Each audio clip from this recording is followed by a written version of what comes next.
Morning. Welcome to this first panel of this session. We have here three scholars from the US universities, and they are going to talk about three different regions in the Americas, Puerto Rico, Brazil, and Argentina.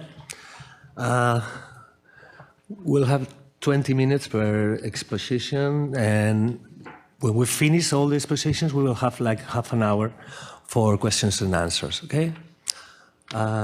Noel Allende-Goitía is going to talk about, from Tallahassee Community College, is going to talk about embodied sounds, musical culture, popular agency, and the corporeal public display of political and social power in the state-sponsored festivities in 19th century Puerto Rico. Whenever you want. Yes. This research paper deals with the musical culture in Puerto Rico, displayed in central and local governments' festivities and the popular manifestation of celebratory rejoice during its long 19th century. The research was based on a body of governments' documents, personal memories, and costumbristas literature from 1786 to 1896. Through the reading of these documents, we are able to assess, first, the level of coexistence within a same cultural context of the everyday life of popular dances and musical culture, and secondly, the capacity and mechanisms of the social elite and the political institutions of both the co-option and the appropriation of the popular culture. The present-day study of the public displays of the social and political elites' exercise of power in state festivities and the popular agency showing them has two objectives. One, to broaden our present understanding of a period of time so rooted in Puerto Rico's popular and intellectual imagination, and second, to reconsider all beliefs about the island's musical culture. This musical culture, as lived and experienced during these events, are interpreted as embodied sounds. For it is clear through the reading of the documents that the musics identified and described in them were not only heard, but seen as the corporeal manifestation and embodied existence of the music sound. In Puerto Rico, sponsored festivities and celebrations were a complex, dynamic, and adaptive side of human relations. Race and class played a central role in the island's private and public etiquette. Thus, a public display of state and popular rejoice became a prime subject, or can become a prime subject of historical observation of music and music making as a common denominator, and an activity that allowed for corporeal manifestation of personal, collective, racial, and class identity. State-sponsored festivity had two main manifestations. First, the theatrical ceremonial display of power by the political and social elite, and second, the open appropriation of popular expressions of celebratory rejoice.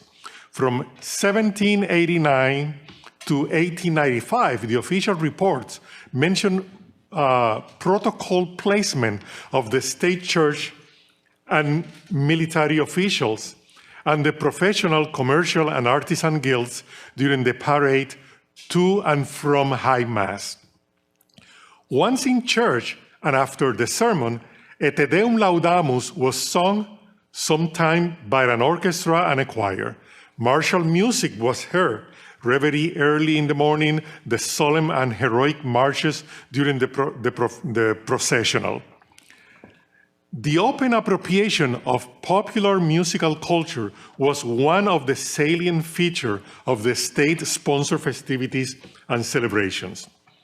From the free-color women dancing fandangos in the Santa Catalina Palace in 1747, the public games and dancing quadrilles in 1789, through the city's Cabildo-authorized street dancing of slave and free blacks and mulattoes in 1830, 1831, 1834, 1844 till 1864. One remarkable example is the inclusion of Song in Papiamento, sung by a big masquerade of free blacks and mulattoes from La Playa de Ponce. The crowd included people from Curaçao, and as informed, and I quote, conducted by Manuel Gonzalez, a violinist and music teacher. All were dressed as women, las locas, in the manners of the people from that island, and with their music when singing house to house, a song published as number 7 in this book in the language of the said island, end quote.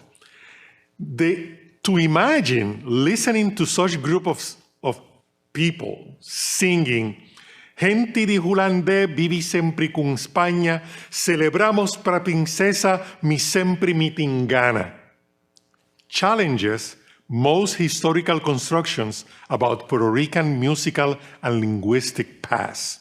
Moreover, by 1831 standards, this specific event was problematic for the white Creole worldview of what they started to call patria. The second example of appropriation occurred in 1858 during the celebration of the birth of Prince Alfonso. The government publication of the memoirs of this festivity described a gran alborada jibaresca, great peasant serenade. A big group of 69 troops representing the island's town and municipalities, including Vieques.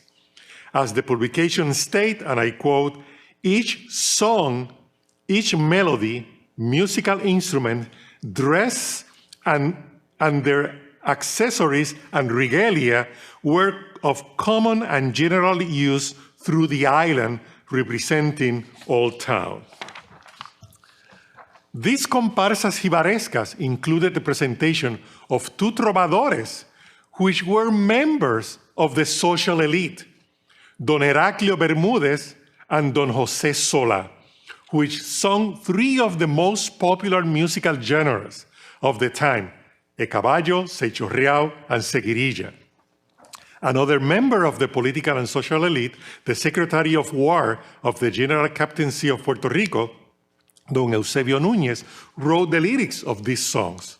The editor of the official report of the festivities complimented Don Eusebio Núñez for the command of his country's linguistic uses and costumes. From 1789 and 1896, we can see an increase in the explicit exteriorization of patriotism identified with the realization of a Puerto Rican self.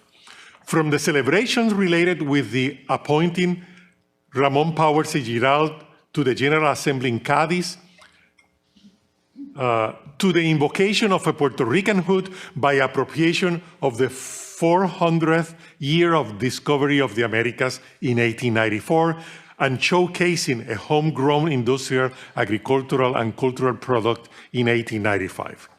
Musical genres are called by their places of origins, are diverse and coexist with those of local provenance. English, French, and Spanish contradances and waltzes, and from the Americas, hurga and sambe, would share space with the music and musical instrument in the uses and custom of the country, meaning Puerto Rico. Ballroom dances were the premium site in which the peninsular and the local elite acted out their political and social positionality. And music was the prime social lubricant and choreographer. Gallops, rigodon, Scottish waltzes, and Spanish and French contradances share social space with what were called then, and I quote, our sweet and languid contradances. As the country progressed, local composers are identified with all type of genre and music making. Furthermore, The peninsular and local elite had a common aesthetic preference for a local form of the contra dances, the danza. By 1858, a group of danzas were created by military and government officials to celebrate the birth of Príncipe de Asturias, the future Alfonso XII. Commander Don Francisco Santaella, a government official Don Nemesio Quiñones. The titles suggest the degree in which the locals use the homegrown creativity to express the complexity of the colonial situation. The titles of the danzas were Reina Isabel, the second one, Príncipe de Asturias, the third one, Protector de Puerto Rico, dedicated to the governor. The fourth one was called Madre Patria. The fifth, La Muy Noble y Fiel Isla de Puerto Rico. However, the local danza coexisted with other rich and diverse genres created by both musicians of oral and lettered tradition. The preference and consumption for the local danzas, contradanzas, lanceros, rigodones, and waltzes occupy the same aesthetic field with seises, caballos, coplas, seguirillas, serenatas, and patriotic hymns. The production of these musical genres by the same pool of local composers was favorable for the process of cross-fertilization. The rhythmic pattern and form of the danza and of the contradances and the danza and the performance style of melodic intervallic structure of the seis, caballo, and seguirillas gave way to new expressive and creative forms and generic fusions. An instance of the process is found in a set of composition commissioned for the Grand Ball of 1878 to the Puerto Rican composer Julián Andino. 3 danzas and 1 danza seis make up the set of the work. The 3 danzas were El Regio Enlace, the second danza was Lealtad, and the 4th danza was Puerto Rico. But the 3rd danza, Valor, was a fusion between danza and seis. The third is the third composition. During the last third and the turn of the century, Manuel Gregorio Tavares, Juan Morel Campos, Alfonso Heraclio Ramos, and José Ignacio Quintón also incorporated in their composition rhythmic patterns of the melodic bass line and the intervallic relationship in the melodic structure found in blacks, drums, music, and seises. The public displays of political and social power was not reduced to the symbolic oppositional nature of the peninsular and white Creoles colonial relationship. The demographic majority of the population was a highly Creolized mixture of African and African descent native of the island and the Great Caribbean. Government censuses show that during most of the 2/3 of the 19th century, the already Afro-Mestizo population received an influx of new forced migration from Africa. Consequently, slavery as an institution was politically, economically, socially, and culturally implicated in everyday life. In Puerto Rico, a racialized quotidianity existed against the grain of the dominant worldviews. In one hand, the colonial state acted as the guarantor of the economic and social base interest in slavery-related institutions and laws. The vigilance, in the other hand, the vigilance and policing of the state in particular and society in general was predicated on the body of the slave and free African descendants as means of personal agency. From 1814 to 1868, the Puerto Rico's Good Governance and Policing Proclamation, and specifically the regulation against the black people, was a corpus of law designed to exert a political and social control upon the physical persona of the African and African descent, both slave or free. Personal memoirs and official reports can be cross-referenced to have a panoramic view of Afro-Puerto Rican musical practice. During state and civic festivities, they would have a salient presence, troupe of masquerade parading in the street with drums called bombas and other instruments related to Black people.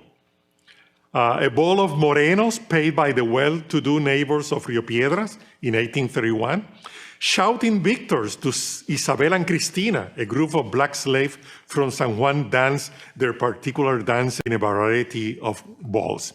The city governance allowed 3 days of merry dancing in the place called Cruz de Santa Bárbara, today Bayaja, with bombas and maracas, a fraternity of congos finos parading through the street of San Juan and playing their drums and musical instruments, serenading the governor at his palace. Black artisan balls slays free blacks and mulattoes dancing a diversity of dances in the street and plazas of Ponce in 1875. Personal documents and witnesses accounts describe and expose everyday lives as a field of existential performance for African and African descents in the island. A chronicle of music making and public display, popular rejoice by African and African descent people, is found in reports like the French botanist André Prieledru, private letters of travelers and residents in 1820s, informed accounts like Colonel George Flinter in 1832, Edward Bliss Emerson, the brother of the author, writing his family in Massachusetts, and a merchant from New York in 1836. Despite of this evidence of the profound imprint that Black people left in Puerto Rico's musical culture, their very musical existence was denied and at best minimized. Their cultural agency was considered by white Creoles as an outside the idea of nationhood and with no bearing in Puerto Rico's cultural persona. The white Creole ideology denied the Afro-Puerto Rican contribution in the creation of the building blocks of the melodic structure and pattern in genres like the danza, thank you, Seis Aguinaldo, Canción Criolla, an early manifestation of the 20th century song dance like La Plena. Okay. Learn musician, to finish, learn musician like Callejo, Bralodeño Colón, Trina Padilla de Sanz were vigilant of the so-called African snobism. Dances composed by street musicians and dance in poor and working class neighborhoods and rural areas were deemed aesthetically unfit. They alluded to the title of this like this: Zabaleta, Rabo de Puerco, Siña María la Colorá, Ay, yo quiero comer mondongo, Menéndez, Boque Covacha, el tereque, el merengazo, el temporal, la charrasca y una que dice, ay, Juana, déjate tumbar. The effort of this Africanization,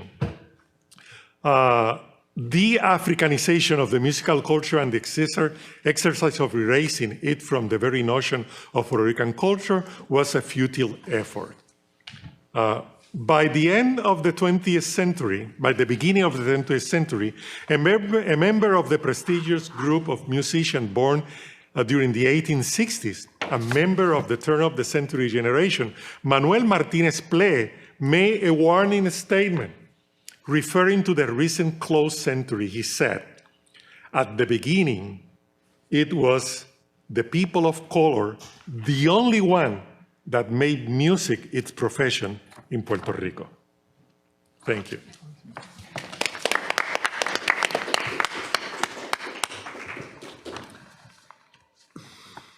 Thank you very much, Noel. Yeah. Scott? Who's next?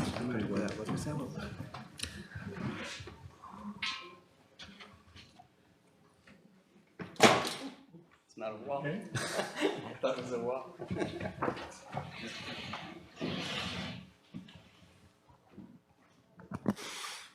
Well, next lecture, Scott Alves Barton comes from New York University, and the title of his lecture is Radical Moves from the Margins, Enslaved Entertainments and Harvest Celebrations in Northeastern Brazil.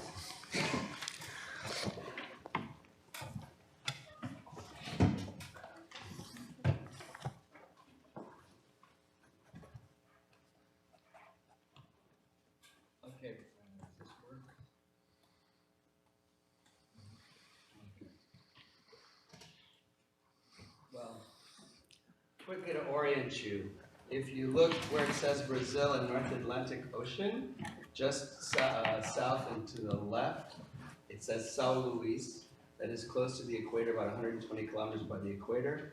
That is something you should be attentive of, and if I can see it, Recife, halfway down on the right, is something else you should be attentive of. Okay. What we have no intention of eating should not be held up to the nose. What would say again? African diaspora culture is having a heyday. As such, the desire to recuperate, mend, or bring a corrective in the collective histories is of great importance. Although generations of foremothers and forefathers have been at this task before us, last Sunday, while listening to an hour dedicated to the life and work of African-American chef and food writer Miss Edna Lewis on Francis Lamb's Suspended Table, a food and culture podcast, noted author Jessica Harris did just that. Miss Lewis had sewn clothing for Marilyn Monroe and had cooked for the likes of Eleanor Roosevelt, Greta Garbo, and Ruth Faulkner at Cafe Nicholson near the 59th Street Bridge in the 30s and 40s. There, among other things, she was renowned for her sweet and savory souffles. While the recent renaissance in her work has produced an edited volume of essays and articles in a very short film, for many Southerners, which I have an essay, for many Southerners, read white, souffle did not figure into the repertoire of a woman born of formerly enslaved parents in 1913 in the village of Freetown, Virginia. Harris definitely demonstrated how blacks had to be conversant in their foods as well as the foods of their masters, or later their employers. Therefore, having a cosmopolitan range in one's head and hand was to be expected. This corrective is exactly what is needed in flamenco among other areas of diasporic culture. I begin with eating since this is a multi-vectored site of consumption. Consuming culture, for me, eating a bull's tongue, enjoying the fruits of the recent harvest, and the presentation and sale of local and regional dishes to the audience, and the injection of liberation ideologies. Today I will speak through flamenco to another expressive song, dance, and performative form, also related to Iberia, the colonial and current pageant in Brazil's Sertão Nordestino, or Northeastern hinterlands, Bumba Meu Boi, or Dance or Slap My Bull. I chose Bumba for various reasons. Like flamenco, this northeastern Brazilian tradition has complex multicultural roots and roots. It is a multi-ethnic, iconic folkloric tradition linked to colonialism, Portuguese rather than Moorish, consisting of three key elements: song, dance, and drumming instead of guitar. Also, its origin story is fairly nonlinear. Bumba's flowering was in the late 18th and mid-19th century and continues annually today. The tradition occurs in many cities, towns, and villages in the Northeast, with the epicenter being in São Luís do Maranhão, that I pointed out, a former Dutch, French, and Portuguese colonial entrepot and UNESCO World Heritage Site. Historically, São Luís imported many enslaved Africans from Dahomey and Benin, who brought Fon and Budon traditions, which are here celebrated as Tambor de Mina, an Afro-Brazilian religion distinct from Candomblé, a folkloric musical style, Tambor Criolla, both of which influenced the Bumba, along with local indigenous cosmology, spirituality, and colonial Portuguese plantocracy. As UNESCO designated city, heritage tourism integrates various classes of locals, nationals, and largely economically privileged predominantly European foreigners. The final and most important similarity is the transgressive Bactinian carnivalesque aspect shared between these traditions, evidenced during Franco's reign in Spain with flamenco, and in both colonial and present-day Brazil, respectively. Today, Bumba and Tambor de Mina are major sources of cultural popular and cultural heritage tourism. In a Brazilian context, cultural popular is synthesis of folklore and entertainment, occupying a Cancillian cultural space where traditions have not yet disappeared and modernity has not yet completely arrived. I would describe a more modern expression as the other major Bumba pageant in Parintins, which occurs in the Amazon. My exposure to the festival began in San Luis 10 years ago. I had been to Palanchins, and I've seen other examples in Cachoeira in the state of Bahia, but I'm going to focus on Maranhão. The earliest iterations of the pageant were believed to have occurred in Bahia and Pernambuco states. Pernambuco is where Recife is. Linked to the influx of enslaved Africans harnessed for sugar production. Bumba first appears in regional periodicals in 1820, described as an aggressive, violent, bourgeois, and barbarous, fostering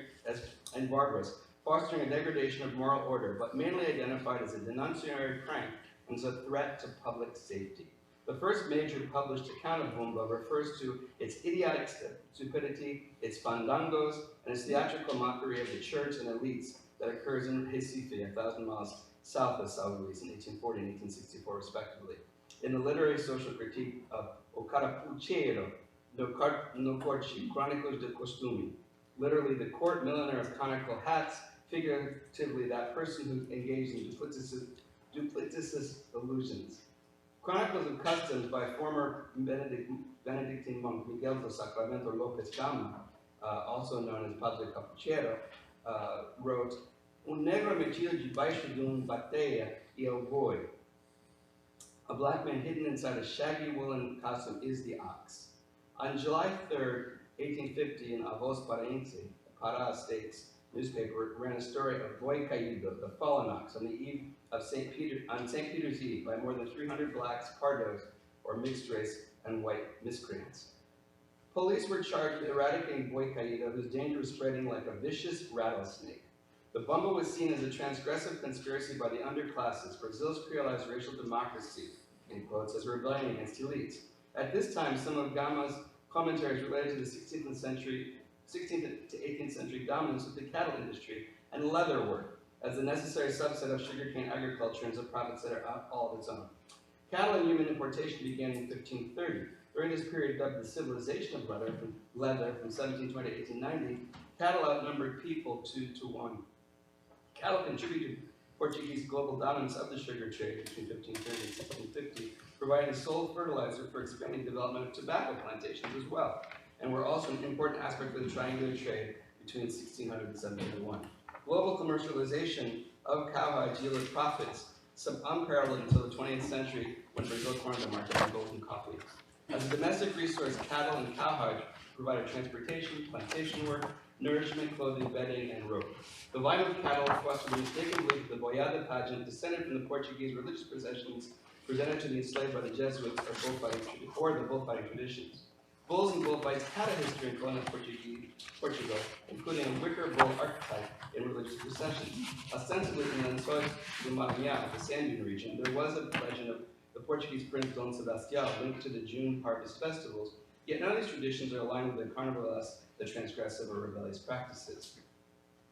In addition to the musical rhythm that will not be addressed in this paper, the bomba has numerous African influences that mark it as potentially influenced by certain aspects of Portuguese or Greco-Roman culture, but not defined by it. This follows along with Sheikh Diop's argument for a reevaluation of Africa's contribution to world civilization and Martin Bernal's similar argument for linking Greek culture to Egypt.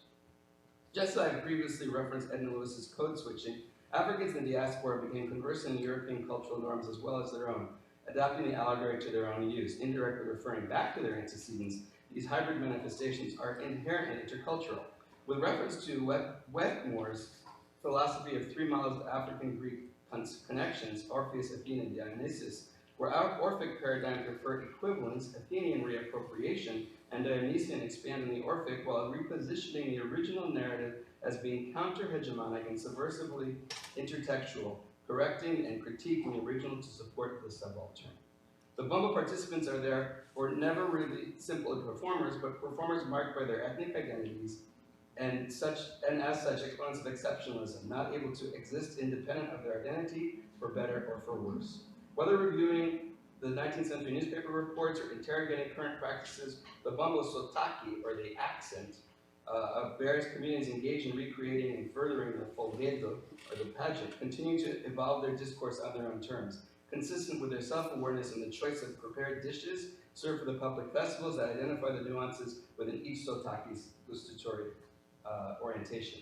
Bumba can be directly ascribed to the work of two Nigerian writers, Olawale Rotimi, The Gods Are Not to Blame, and Wole Soyinka's The Death of the King's Horseman, as much, if not more than they can, to Greek tragedy.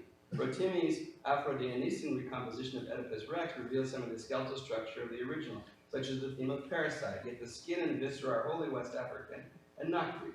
Similar to Sophocles, Rotimi links several unfortunate events in the life of his king Odawale that have sealed his fate since his birth. Odawale's village engages with healers, as Pai San Francisco had done in an attempt to remove the cures related to the murder of a man that tainted the village ostensibly forever. The play highlights the ability for a culture to establish and maintain their social structure as a foundation of African community identity. The culture thus represents raison d'etre of the life for an entire society. While Soyinka's play determines that the king's death must be followed by the ritual death of his horseman, his dog, and his horse. The horseman's spirit is fundamental to secure the ascension of the chief spirit to the afterlife. If the ritual is broken, the cosmic order for both the king, the community, and the universe will be irrevocable, thereby threatening the well-being of the collective Yoruba and diaspora culture. Much as Pai San Francisco, the hero of Bumba's transgression, had the potential to threaten the livelihood of all the plantations enslaved. Aboyada.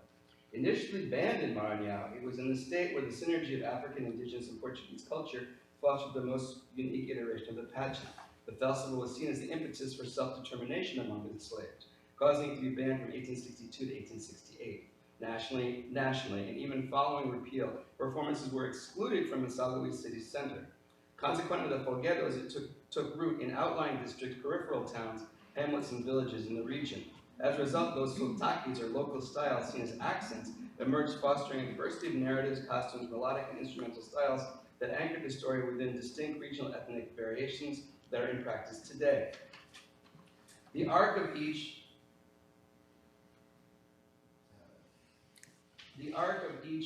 Sotaki's Bumba performance symbolically begins with Guaranisi, the notification of the play, followed by the arrival of the troupe La Vai. Now it begins with the Chegué, or the Licença, songs that identify the arrival or commission of the group, announces the performance, echoing the tradition of appearing at each Sotaki sponsor's house. So historically, it was a neighborhood performance initially, and you would get sponsorship within the community, and you would go to their house and ask permission to show them what you had done that they had helped to sponsor. With the Saudação, the group traditionally honors the boy, or the bull, their sponsor and the saints. Today, the Saudação may include contemporary stories and topical current socio-political concerns of the community. During the central portion of the performance, the story of Chico, or Pai Francisco, and the death of the ox, known as the Comedia, is revealed. The Ururo refers you know what I'm trying to say, I'm tongue-tied, to the sound of the boy resurrected through magic and faith. The Despedida announces the end of the performance and the group's departure. During the competition that occurs in June, each group is allotted approximately 90 minutes with a short break before performances. Along with this, several groups have created what they call toadas, or melodies for the bomba, and here is one melody and a translation. A lot of poetry is made, and here is an example of poetry that is spoken or sung during the festival. I'll let you read. In the brief plot focuses on Catarina, a pregnant black woman on a farm or plantation who has an insatiable craving to eat bull's tongue during her pregnancy, which leads her to convince her husband or lover, Pai Francisco, or Chico, to slaughter the coronel, or the master's favorite bull, pet bull, for her while the master is away from his plantation. Upon the master's return, he calls for his bull and is nowhere to be found. Everyone suggests to him that he ask Pai Francisco, who was caught with the evidence and is persecuted, jailed, and held under guard. In an attempt to right his wrong, Francisco calls for help from the priests and from doctors who cannot resuscitate the bull. He turns to the archetypical savant black mammy figure, who suggests that he harness curanderos, or healers, indigenous metaphysical spirits of the land and or African deities, all of whom come forth. Guided by this savant, ultimately Chico, with intercession of the healers, is able to resurrect the colonel's pet bull. Here are some of the figures that I'm talking about. The drama continues through the night, fueled by fear and cachaça. Like Cante Hondo, Flamenco's deepest song, characterized by profound emotion and depth, themes of death, anguish, despair, or religious doubt, it has a similar flow. Ultimately, the indigenous and African spirits help him to resurrect the bull, restoring him intact, thus pleasing his master, and allowing Pai Francisco to live freely with Catarina metaphorically many minutes. It is serendipitous this festival occurs during São João, the harvest for sugar, peanuts, corn, and other things in the Northeast. A brief cessation of work, fires are lit throughout the townships, and everyone throughout the nation returns to their natal home to be with family, much like the United States Thanksgiving practice. And synchronized with the celebration of Santo Antonio y São João are the Orisha warriors, Shango and Ogun. So we have, in this case, both the Catholic and the Candomblé and or a tambor Divina expression in this one moment in São Luis. And Shango and Ogun are respectively deities of thunder, passion, and justice, and iron, technology, and change. All of the Sotaki neighborhoods light bonfires where residents gather, discuss local issues, practice their performance steps, celebrate post-performance, drink, eat, sing, and reinforce community. So this is the end, not just the beginning. Today's Bomba Fulgeda, defined as a celebratory festival rather than as a rigidly defined ritual or dance form, is roughly 1 month long in performance. Yet the preparation exists throughout the year. It begins as a community engagement in working-class subaltern neighborhoods of São Luis, a mimesis of Salvador's Carnaval blocos or Rio Samba schools, to raise money for costume materials, sewing, building of the bull, practicing the drama and the music. Beginning in the Southern Hemisphere springtime, the preparations and first performances dovetail with the Christian concept of rebirth aligned to Easter. The formalized pageant is presented daily from dusk until after midnight during as festas juninas throughout the month of June as a display and competition between various sotakis or regional groups. São João, Catholic St. John, or Orisha Shango is the patron saint, as I said, of the Folgeda, and historically it begins with official public performance cycle on June 24th. On June 30th, celebration ends the public phase of the festivities, but not until the close of the yearly cycle that occurs with the Morchigo boy, the death of the bull. So generally he's not killed during the cycle, even though he ostensibly dies in the drama, because the citizens need the bull to be alive and later celebrate him. So later in the season, generally between August and October, many of the most tradition-oriented groups celebrate a symbolic slaughter of the boy in the final event for the season. In the traditional celebration, the celebrants drink wine, a metaphoric simulacra of the bull's blood, referring back to the sacrament and a reaffirmation of life. Some years, the festival extends over a longer period if national and international tourism increases audience numbers and local economic support. This is a community event that bolsters individual neighborhoods and districts in spirits, ingenuity, craft, and engagement with tradition, cultural memory, and intergenerational learning. Facilitating the success of this endeavor is buoyed by state and some national funding. Yet much of the overhead comes from the community itself and their dedication to the preservation of their idiosyncratic traditions. Cottage industry is also a factor seen most directly in the sale of topical t-shirts and particularly in the sale of food to the audience, some of which is reserved for the performers, whether in the neighborhood phase or within the larger festival context. Consumption and ingestion is an enduring theme to this performance on stage and as an intellectual path to deliberation, and the playing field adjacent to the camp, where audience members take breaks between each 60 to 90-minute Sotaki cycle and sample regional foods prepared by Sotaki members. The vended foods help to offset the costs associated with costume materials, the productions themselves, as well as providing some revenue for the purveyors, labor, and the cost of goods. Specific accounts of the food budget for rehearsals can be measured in the number of pigs, chickens, kilos of flour, bottles of cachaça, kilos of rice needed to feed performers. And the largest Sotaki participants may be named and numbered in military fashion. Batalhão, a battalion. Batalhão pesado, a heavy battalion. Evidence of Sotaki's agency and popularity. A batalhão pesado of 400 to 600 people literally doesn't require military-like organization, while even a group of 100 or so requires a substantial investment in food, drink, and transportation. The harnessing of community to mount every aspect of the festival throughout the year reaffirms the creation of specific variations of the broad narrative that addresses the concerns and realities of their district. Their ethnicity, their socio-cultural political realities are effectively reinvented and structured through their expression of Bumba as distinct from other Maranhenses and further afield from alleged attributions to European antecedents. In rethinking Bumba as descending from African tradition, where Greek or Greco-Roman history and myth is descended from Egyptian narratives, Bumba can be seen as an extension of the Osiris myth, where Osiris is trapped until resuscitated by Isis, allowing them to both go free, just as Catarina and Pai Francisco received liberation with the revival of the bull. As a performative practice and cultural event, this is my descriptivo conclusion. As a performative practice and cultural event, Bumba has many vectors worthy of study. Much can be added to what I have focused on, particularly the musical form, instrumentation, and variations, as well as a more detailed information regarding the broad structure of the narrative, the characters, particularly the curanderos, spirits, or orisha.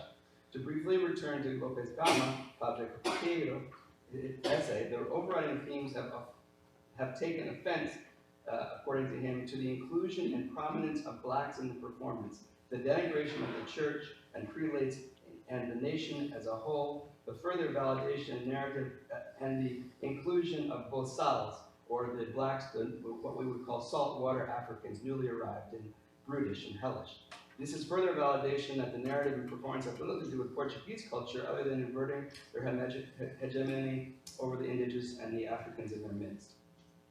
Quoting Gama, who will believe that this is consented and approved in the provincial of the most polished of the empire of Brazil? How is it possible to deceive and mock the priestly state? If this is for the most part the teaching of the average people and superior, why do we admire ourselves of such immorality?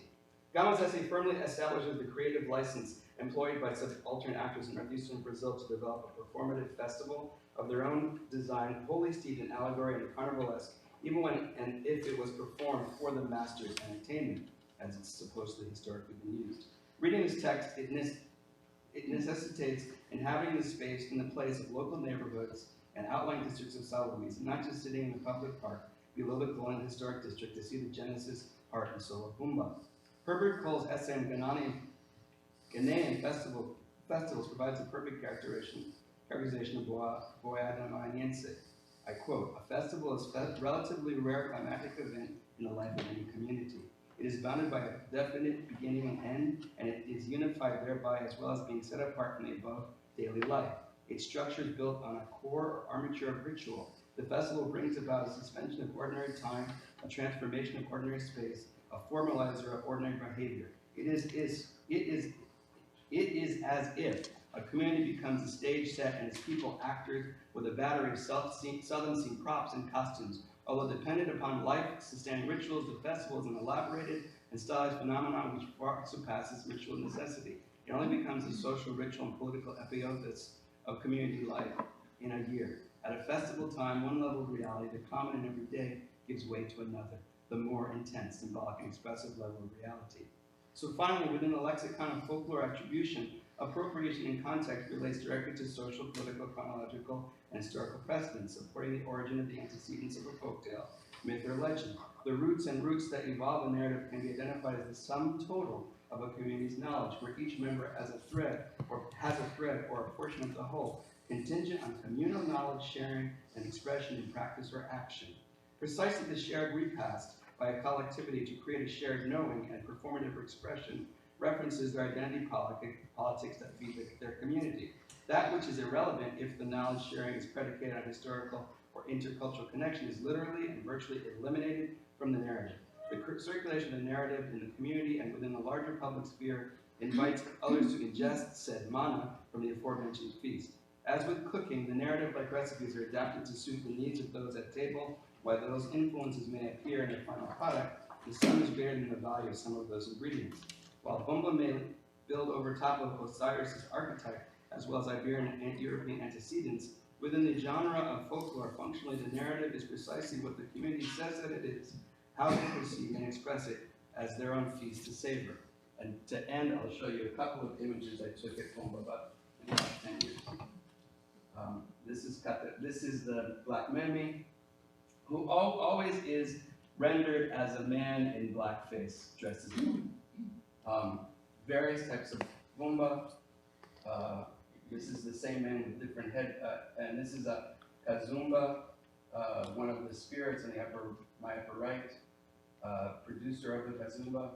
This is one of the black groups, the Matraca. These are some of the types of instrumentation that varies group to group, and some of the different types of groups that have their different sotaque that you can see within their dress and garments. This is Catarina, again, sometimes as a man in drag. And there's another Catarina in Francisco. And I think that's it, that's the ball. Thank you, Scott.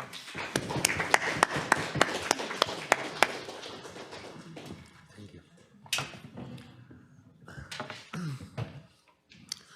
Okay, last lecture of this panel is John Turci-Escobar from the University of Texas at Austin.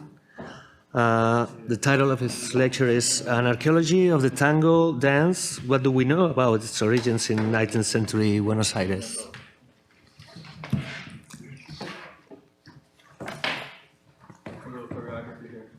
Yeah.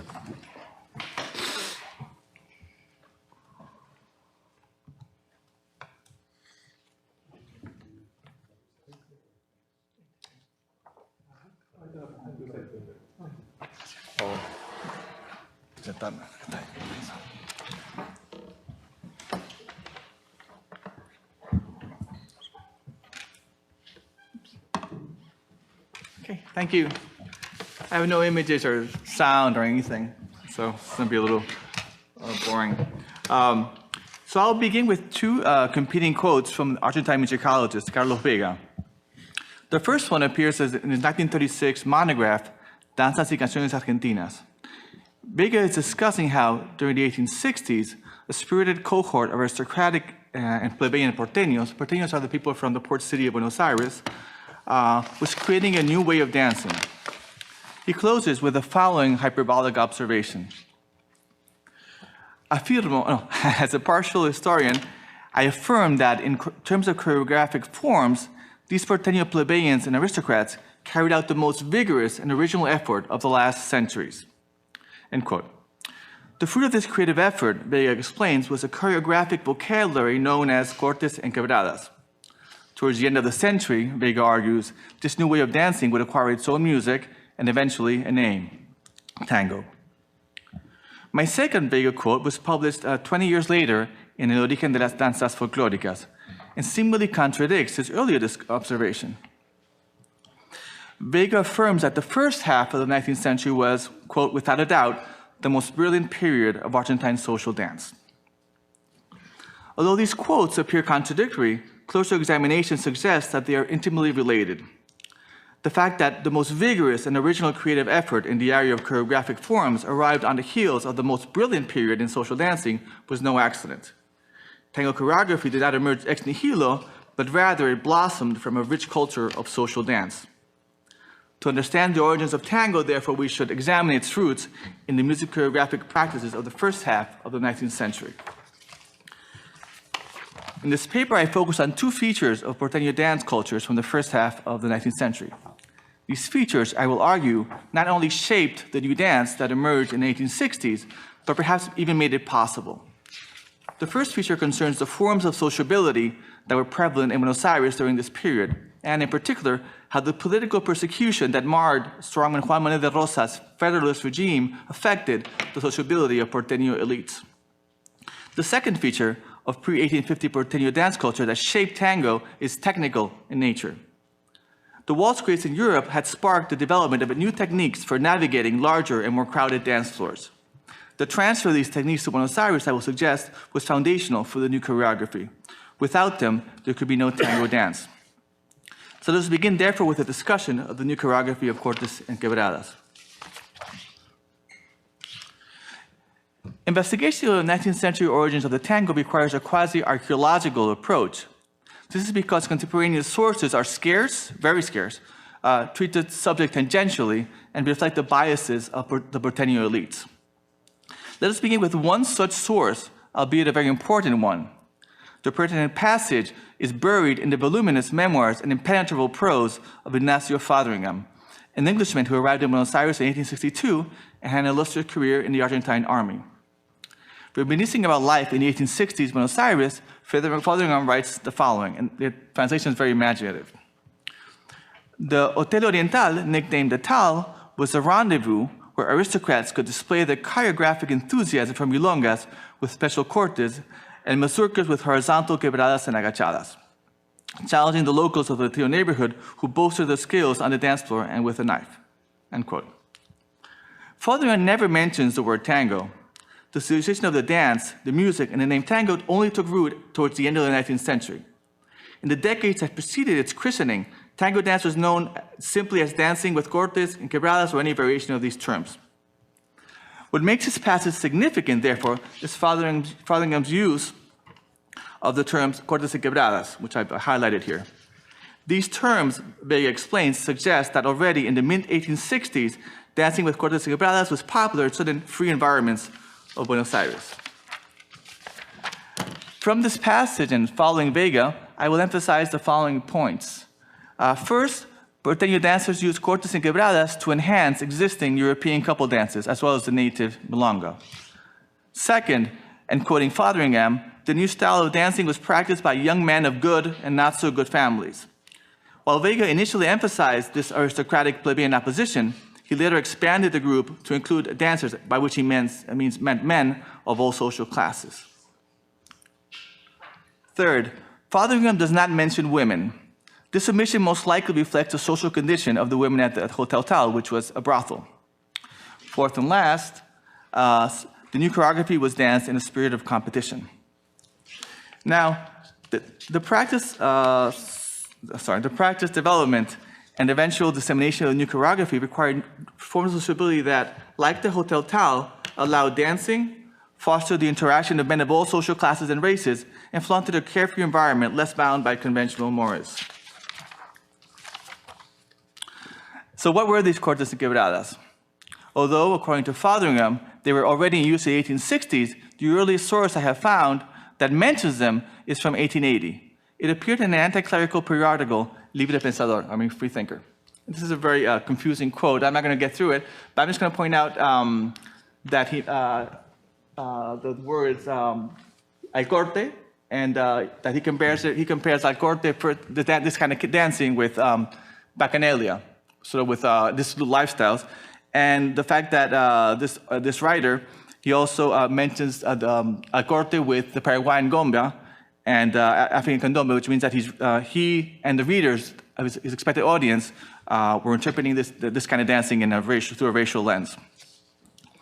So the earliest source that describes the dancing itself is from 1886, 20 years after it originated. I will quote from this source below. For now, I will observe that, according to most scholars, cortes consisted of sudden, dramatic, and capricious suspensions of movement. Now, everybody's thinking flamenco, I know, right? But I'm not going to go there. Quebradas, on the other hand, seem to most agree, involve bending at the waist and exaggerated flexions of the knees. Finally, sources suggest that couples danced in a very, very tight embrace, and the expression was there was no había luz, there was no light. So where did these cortes and quebradas come from? For today, I will just simply assert that it was Afro-Porteños who most likely created and or inspired the movements that came to be known as cortes and quebradas. And perhaps they were also the first to incorporate them into European social couple dances. But second, after this germinal creative feat, it was men of all races and social classes, and women from a narrow social spectrum who contributed to the elaboration and development of the dance, and especially to its dissemination. Here I would like to add a brief but important disclaimer. It seems likely that this hybridization was occurring concurrently on the eastern bank of the River Plate in the San Felipe neighborhood of Montevideo. You always have to mention Uruguay, because otherwise people get angry, and it's true. So neither affirmation is novel. In his landmark monograph, historian Charles Chastain interprets various Latin American dances in terms of the incorporation of African movements into European social couple dances. My contribution today, therefore, is to explain why this choreographic mestizaje occurred when it occurred and not earlier, and why it took the form that it did. As I've stated above, I will seek these explanations in the first half of the 19th century and suggest that they resulted from two features of the period. One is the nature of the prevalent forms of sociability, and second, the innovations to choreographic technique that happened in Europe in the 1840s. So let us approach each feature in turn. In his memoirs, Argentine publicist Ignacio Núñez provides a detailed description of Porteño dance during the first decade of the 19th century. This is the end of the colonial period. Núñez distinguishes between dances for decent people and inferior dances. This distinction follows how elite Porteños divided the population into two groups, gente decente, as they self-identified, and gente de pueblo, which is what they called everyone else. So I will refer to gente de pueblo in this paper as urban plebeians. The dances for decent people are also better known as tertulias, and the inferior dances were often called fandangos. This slide lists the types of dances that, according to Núñez, characterize each type of dance. Note how only one of these is an embracing couple dance, the waltz, la valsa. It is clear from Núñez's account that young men from decent families regularly attended inferior dances. At the end of the colonial period, then, there was a form of sociability, the fandango, that met the three conditions mentioned above. They featured dancing, fostered the interaction of men of all social classes, and flaunted a carefree environment unbound by mores, conventional mores. Now, in early 19th century Buenos Aires, there was another form of sociability that evolved around dancing, and this is the candombe. During this period, a fourth of the population of Buenos Aires was Afro-descendant, or African. As plebeians, Afro-Porteños could participate in fandangos, but they had other options as well. Since the beginning of the 19th century, Afro-Porteños organized themselves into associations called naciones. Each nación required a lot, each nation would acquire a lot on the southern outskirts of Buenos Aires. In this neighborhood was called El Barrio del Tambor, the neighborhood of the drum. And on Sundays and holidays, members would congregate to socialize, practice religious rites, and execute dances of African origin accompanied by drums and singing.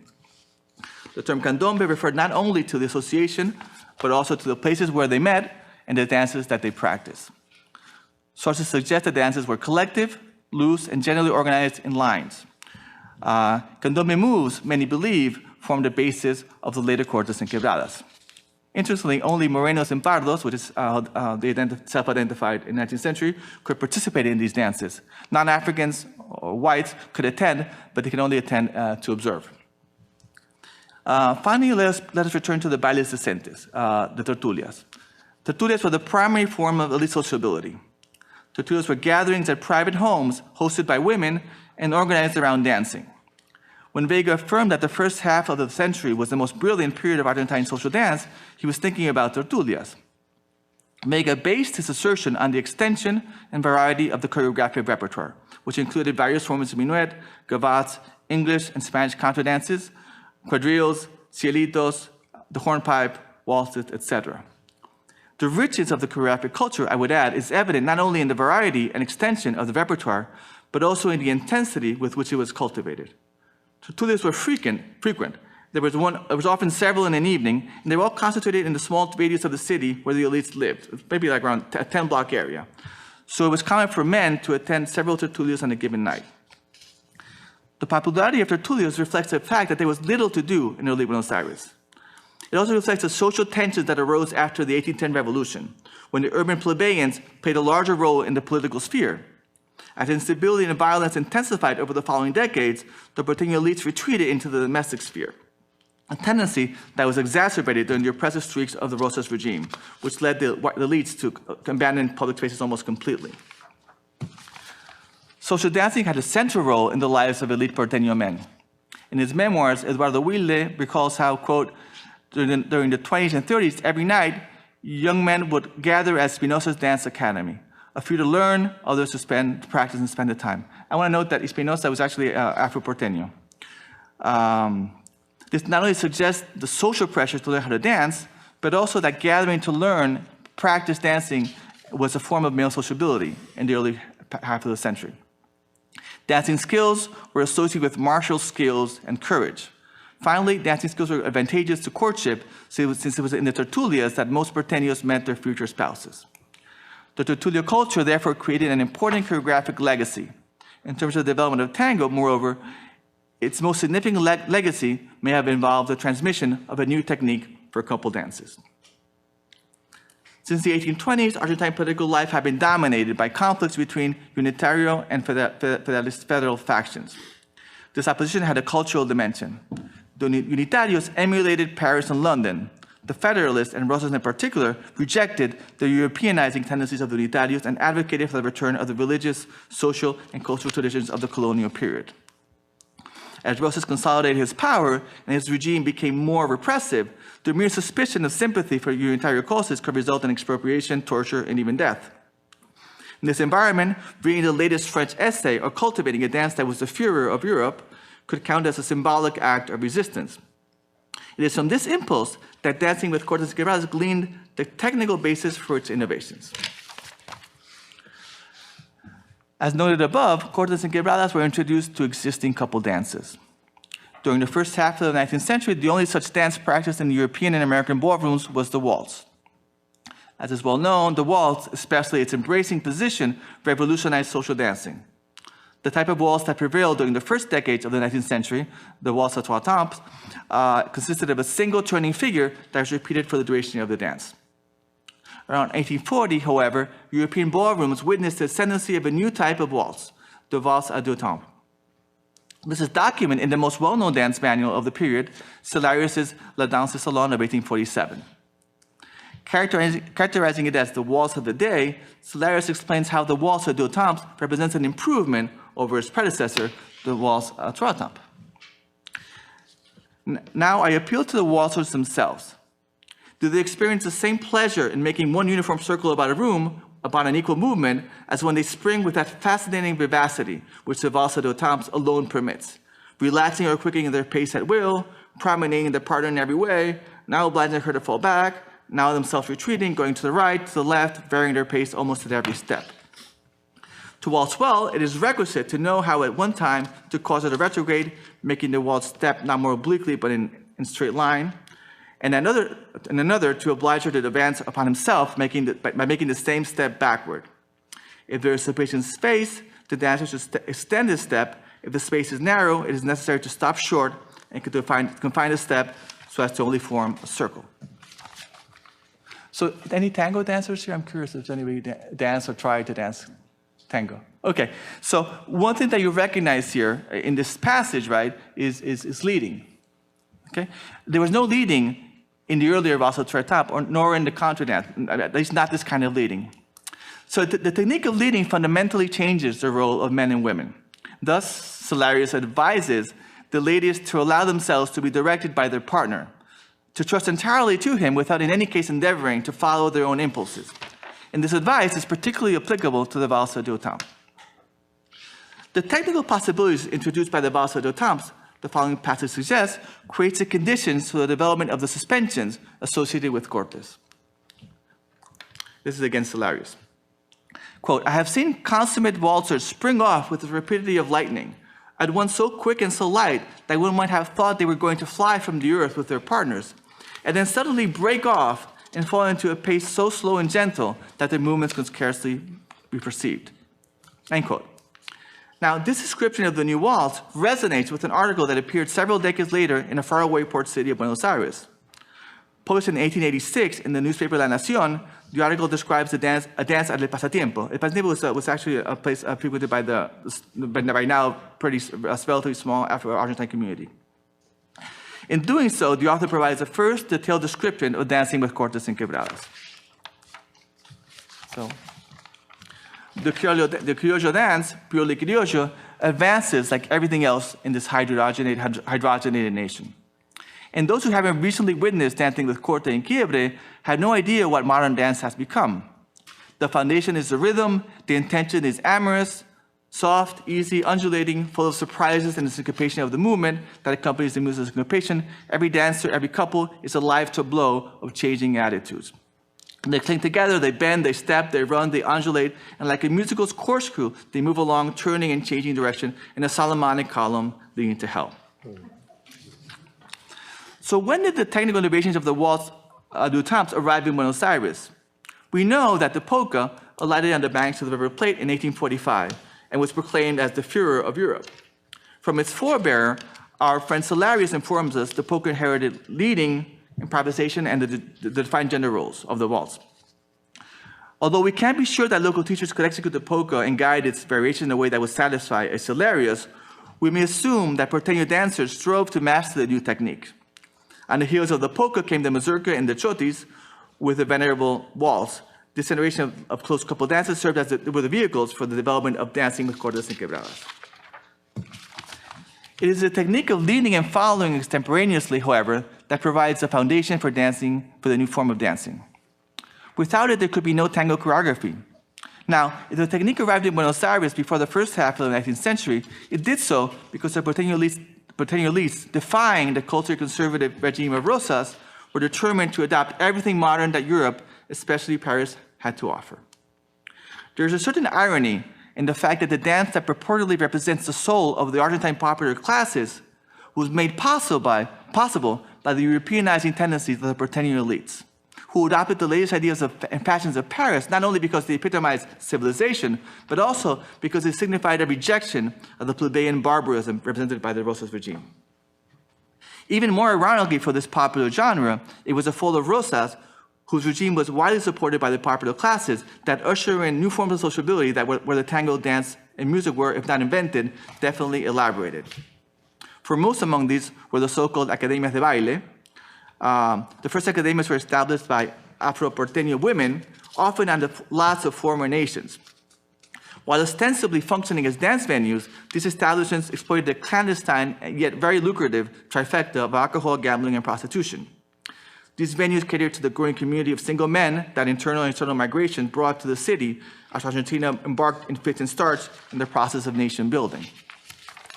The patrons of the academias included petulant urban gauchos, Italian immigrants, and quite often the sons of Porteño elites, who in the new political order could again indulge in slumming exploits and expect leniency from the authorities.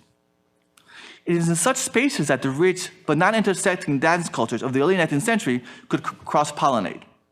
The flexions and hip movements of the candombe, the European couple dances and techniques imported by the elites, and the rural and suburban plebeian inferior dances with their resonance of fandangos, and increasingly, the musical and choreographic traditions brought by the ever larger waves of European and especially Italian immigration.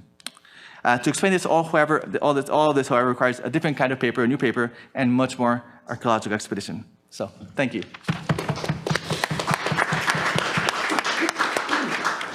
Thank you very much, John. Now it's time for you to participate. Questions and answers. Who wants to open the debate? Thanks. Really enjoyed the last two papers. I missed the first one, but the last two. I was curious about one of the slides for the archaeology of the Tango. Mm-hmm. There was one slide where you're talking about candombe. Candombe. On the same slide, you also mentioned Paraguayan bomba. Mm-hmm. Do you say anything more about the bomba? I don't know. I know in Paraguay there's a lot of racial mixture with the Guarani, Spaniard, and African. So that's something I don't know anything about.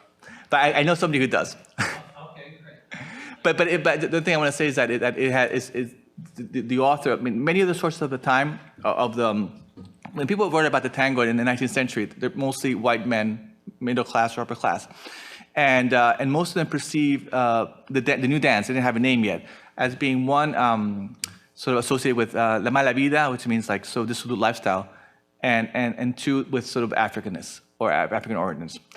With the changes with the immigration, right, with the large waves of Italian immigration that happened in the 80s and 90s, things shift, right? And so there's a new image of Creoleness, right? And now Africans are beginning to be idealized because they're fewer in the population, and the Italians, right? So they begin to not blame the tango not on the Africans, but on the new Italians. That's also mixed with the anarchists, the infusion of anarchism and stuff like that. So it's a very changing thing. But one thing I'm going to emphasize though is that they early on it was associated with sort of African culture. Great. Thank you. I'm sorry I couldn't answer that. Yeah, I have a question for Scott, and I would you to talk a little bit more about. Basically, I want to know why this character came out in blackface and as a black, precisely. I don't know. I know but just theorize, because at least you are the specialist in what I'm being exposed to. Assyrian culture, so you must have like certain answers to why this transformation happened for that character. Yeah, it's very curious. What I didn't show you is the range of sotaques and they're identified when they come up as people who really identify as Brazilian read white, Brazilian, Afro-Brazilian, Afro-Indigenous. Like if we go into the racial classifications as Pardo, Caboclo, et cetera, that give all of these nuanced identities, but almost exclusively, particularly the savant is a black woman and is almost exclusively in blackface, and excuse me, is almost exclusively a black-faced man in drag. Yeah. And it's confusing because when I speak to the people, they don't seem to take it as any question. And I only can theorize that this identity, in Brazil, one of the things that would be a mimesis of our image of Uncle Tom is called the preto velho, the old black man. But as opposed to being somebody who maybe is not held up by the race, he is seen as this ancestral figure that is very knowledgeable and is very empowered to teach the next generation.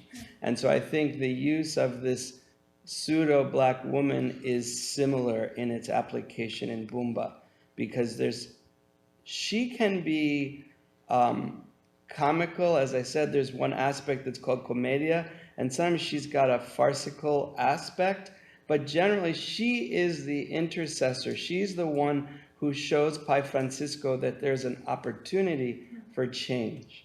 And that's the black woman who helps him to understand, you need to not go to the doctor, you need to not go to the lawyer or the priest, you need to go to the spirits. And so my assumption has always been, since they don't really explicate it, that it's the heralding of the black woman, which, just to add and I'll close, tambor jimina, the religious practice that's common to Sao Luis, is matrilineal. As opposed to candomblé, there's often been said it is, and women have a big role. In tambor jimina, it is a woman who is the head of that religious order. So it would fall in line that a black woman would be seen as the giver of knowledge. Thank you. Just a couple of follow-ups for Scott and then also for John. So, but correct me if I'm wrong, when this character is played in drag, are there actually any women in the performance, or does it become an entirely male? Every group is distinct, but there usually are always women. Generally, Catarina is a woman. Okay, I showed you one picture where she was not a woman, she was a man, but generally she's a woman. Depending on the group, they can be as few as 20 people to as much as 100, and including some level of orchestra or instrumentation. And in the kind of almost Vegas style, sometimes the bulk of women are dancers, it's true. Within the characterization of the actual drama, there are usually 2 or 3 women, most likely Catarina is the key woman. And then just a quick follow-up where, John, when you were describing the changing situation with the immigration of the Italians, is it that the dance is actually changing, or that the construction of the dance, the imaginary around the dance changes to make it about these new groups, or both? Yeah, but I think both. The thing, I mean, they're very, before 1890s, there are very few sources. So we had to sort of pick and choose and guess, and that's why I call it more archaeological type of research. The Italian influence supposedly was to sort of simplify some of the, sort of make it liso, make it smoother, and take away some of the Corporeal. That's sort of the myth of the Italian presence. But this interesting thing is that Italian immigration different from Spanish immigration. Italian immigrants were more likely to go out to the outskirts and intermarry with Afro-Porteños. So they then form parts of the families, right? The musical families and dance families. Spanish immigration, because a lot of them came from it, they loved the center of the city, right? So they loved the sort of the musical theater and so they tended to live more inside the confines of the city. So so it's hard to tell what was happening with the Italians. You can have both ways. One, that they actually simplified the dance and the music, but on the other hand, they may have sort of by playing next to musicians, by interacting more closely, they may have sort of adapted the way of playing and the way of moving. And I think also with the same thing with the Porteño elites. I think the Porteño elites, because of the nature of slavery in Buenos Aires, and slavery, even though it took a long time for slavery to to be abolished in Buenos Aires, officially abolished. So most Afro-Porteño families had, it was procedure to have more slaves than you needed in the house. And so most Porteño elites had African wet nurses. The closest people they interacted with were Afro-Porteños. So I think there's a sense where the elites picked up, just through contact, right, the kinetic knowledge, right, of Africans, in a sense that maybe the rest of the white population didn't. Also, for Afro-Porteños, mostly musicians like in Puerto Rico, were maybe people just say, oh, the tango is Afro-Porteño music. And actually, no, most music in Buenos Aires in the 19th century was Afro-Porteño, because most of the musicians were Africans. That's a way of ascending into the upper. And interestingly, while most poor whites or poor, whatever, white was a very different category than the way we could find in the U.S. Were excluded from the upper class households. Most of the piano teachers and dance instructors were mulattoes, right? And they had direct access into the elite households, and they were competing to have these guys play in their parties, and they were like, the elites would say, oh yeah, well there was a famous student of Liszt who went to play in Buenos Aires, and he goes, and a very upper, one of the sort of the matrons of Porteño said, oh yeah, Thalberg is okay, but he doesn't have the rhythm. No tiene compás, right? The rhythm of Espinosa, right? So in a sense, the mix is very interesting, and so it's much more complicated than most Argentines want to make it. Argentines tend to make it want to be black and white and popular, elite versus blah blah, and there's all these essentialisms, and it's much more interestingly complex. But, thank you.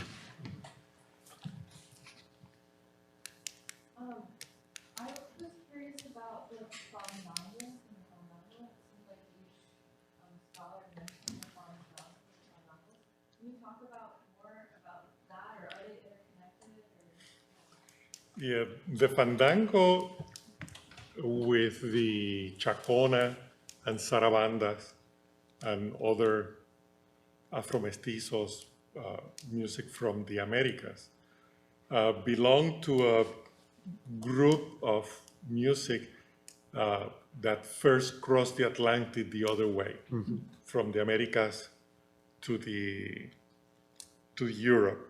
In the case of the fandango had another turn, because one, it was creolized in Europe, and yes, I use the term criollo and creolization for European music.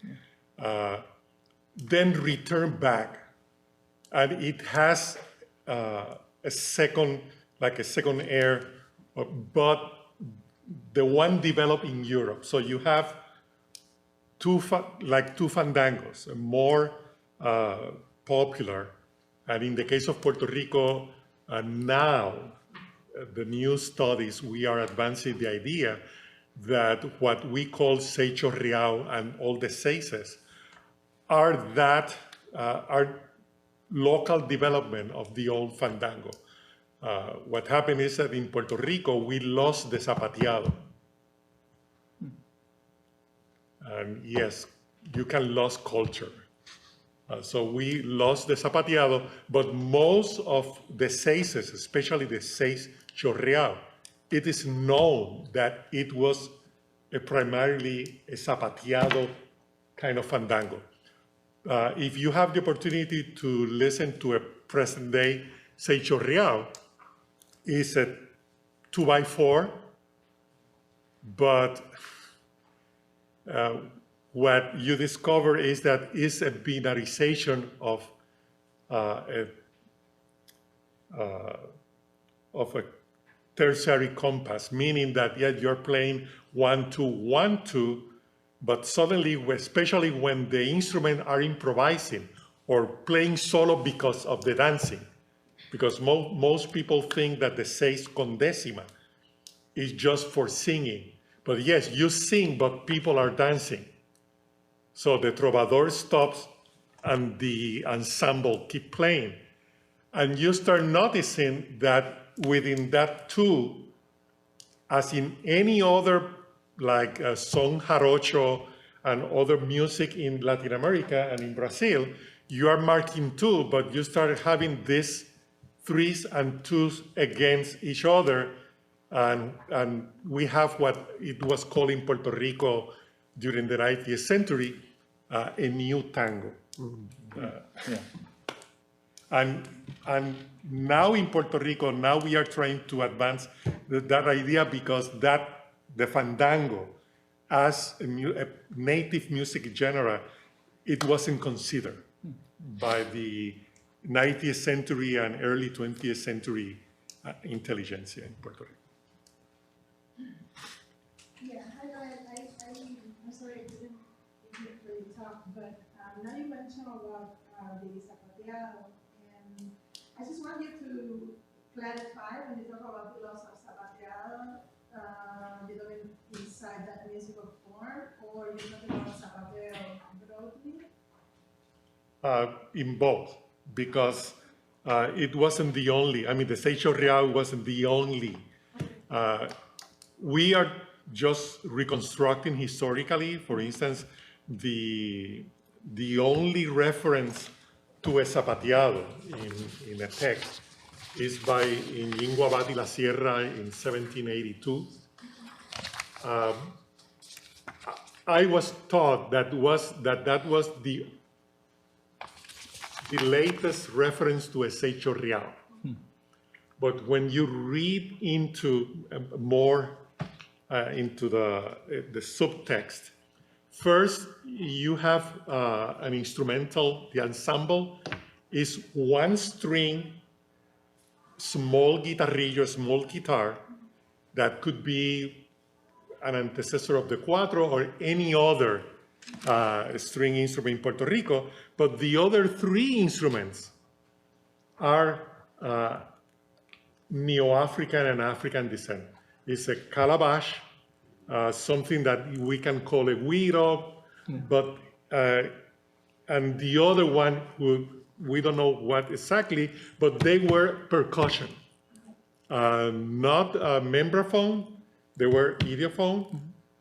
So we start questioning if either what we know about the Seixo Real now is kind of blanqueamiento of that old fandango, or since most of our musical knowledge is based on the identity debate of the 1930s, that we have left a lot of things out of what is Puerto Rican identity, mainly because it's Black. And I wanted to finish because I think that we connect in something. Our social and race positionality is enacted, is acted out, like Michel Desertot. So it's a corporalization, it's an incarnation or embodiment of our positionality, and socially is based on our notion of race, because most of our discussion about is movement. So why social dances are distinguished from more popular is how you the stance, mainly. And actually, Yvonne Daniels has advanced the hypothesis that within the Afro-diasporic community, when you have a group of Black people that have assimilated or incorporated European dance movement into their own, the posture is more recto, erect than the other. And you see the same difference when you see a ballroom dance salsa, and when you are from Cangrejo, Santurce, you know, you bend more than the ballroom. Which, yes, but because I have seen in Ghana, you know, you see an Ashantahene, and the Ashantahene, they don't bend. And they are not imitating European style dancing. So, but I can understand from which point, what point she's trying to say, which makes sense. Because every time in Puerto Rico or in Cuba, you see something, especially when you dance with drums, that the choreography is imitating the contra dance or the minuet. Yes, the posture is more erect and it's trying to imitate that posture of high society dances. And when it's not, then you see that the body is more malleable. You know, it's interesting to me because I didn't show an image, but there's a group called the Boyadero that is more like Tex-Mex, country western. And they wear cowboy boots and usually white and black with a lot of fringe. And it's all like the contra dance. It's all very erect. It's the only one that I've seen in that grouping that is totally erect in their presentation in the Bumba, where everybody else is, as you're saying, you know, really falling into a more African positionality with their stance. Well, what happened is that sometime in our interest of presenting the lives of the enslaved people, enslaved Africans, as agents, we sometimes fall into this binary thing that the only way of resistance is not assimilating anything. And my proposition is that, we cannot fall into this, I'm sorry for saying, this Trump idea that he only liked dead veterans. I mean, we cannot fall in this thing that we only love dead slave people that rebelled. Because, as he mentioned, and I argue, at the end, in all Latin America, the Africans and Afro-Mestizos colonize everyday life. I mean, the wet nurses, I mean, why a full white European person end up learning in their own process of enculturation, African movements? Well, I mean, if from you are born, you are just being held by an African and being encouraged to act as, I mean, even if you end up being a racist, you will escape at night and will go dance what you know, because you have been growing up on that. And that's why in this identity discussion of, well, no, we have to liberate our Creole music from African. Hey, but your piano teacher is an Afro descent, even if the guy, like the Creole in New Orleans, don't want to act out like an African. But that is the complexity of race and race relation and race identity. It's not this thing, you only act as an African or you only act as an European. I mean, and that is why it's so complex and problematic when we try to study and sort out when one thing start or end. You know, it's the dialectic in St. Telmo Square in Sao Paulo, the honorific statue to the black woman, my preta, is a woman suckling. And so a lot of people have issues with it, but in a way, relating to what you're saying, it's also identifying how much she's inserted in the culture and how much she's influencing the culture by her presence as a wet nurse. I mean, an illustration of that is that there is a bishop in Puerto Rico, now I can't remember the detail, in 1600, and the mid or the second half, complaining, well, we don't have flour to make bread, and I'm tired to eat plantain and cassave. And happens that his servant, it was an African slave. So he was the religious authority, but he was colonized by the black woman cooking. All right, thank you for this discussion. We have no more time, unfortunately, for this session. Thank you very much.